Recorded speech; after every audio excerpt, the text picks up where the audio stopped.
how I locked in so hard that my old self just died, quite literally.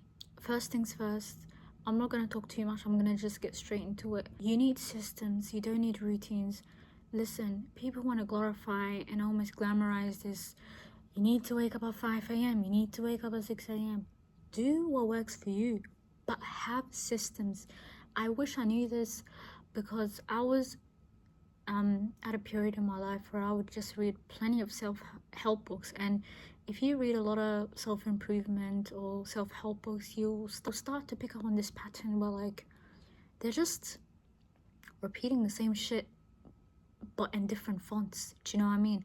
So you have to come to the understanding, all right, cool, am I using self-improvement or just reading books on ways to optimize my routine as a coping mechanism to actually just having systems and starting, you know?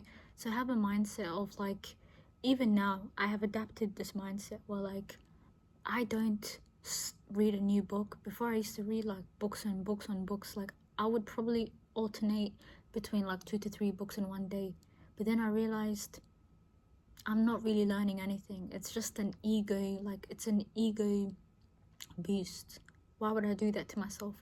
So I was like to myself, I am not going to read another book unless I've tried all the techniques, everything that the author said. If I haven't tried it in my personal life, and if I haven't seen results or I haven't built that momentum, meaning I haven't done it maybe for like a month, full on applied everything, and I haven't seen just something out of it, then I'm not gonna just blindly read another book.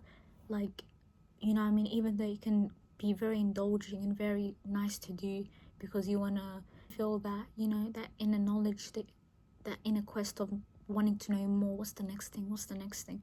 But this is all ego boost at the end of the day. So yeah, like, get your systems on deck. Like, and it's so funny, before I would literally create a routine and it would be so personalized, and then sometimes I would realize, all right, cool, sometimes certain things happen and this is just life. Sometimes my mom might need me to like run errands for her, and on Thursday I have a block saying meditate for how long, do this, do that, and then it's like my whole day's ruined because of something external. No, have a mindset of just having, okay, cool, what time do I wake up, what time am I gonna go to sleep, deep work, more deep work, and the rest have gaps so you can be flexible, so you're not irritated when you get thrown off by other people. Because trust me, it's going to save you a lot of time and a lot of like, oh, you falling back into your old ways because, oh, I didn't follow my routine exactly 100%.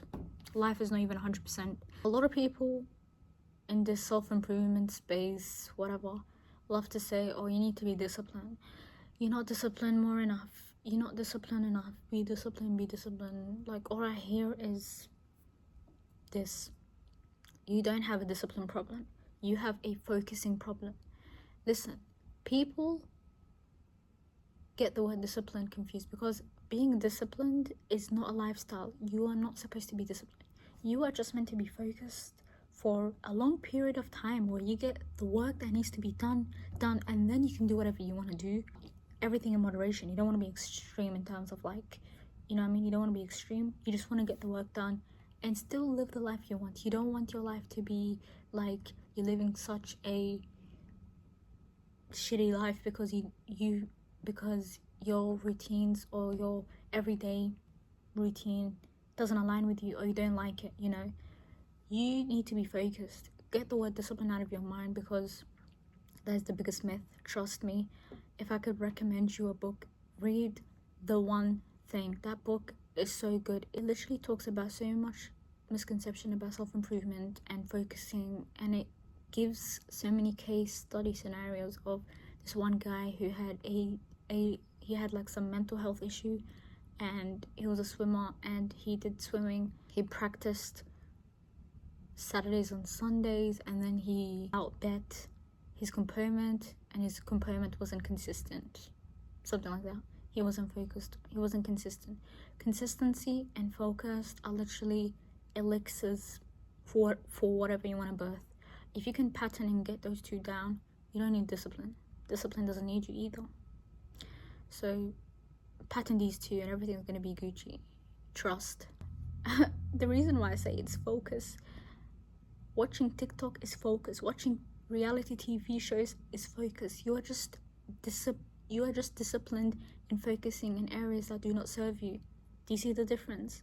So yeah, I hope that put things into perspective. And the last thing that helped me lock in so hard at my old self just is I capitalize on my morning routines. Listen, if you don't have it like that, you need to capitalize on your morning routines, because if your mind is the thing that creates your reality, as within as without, the universal law of, what is it called?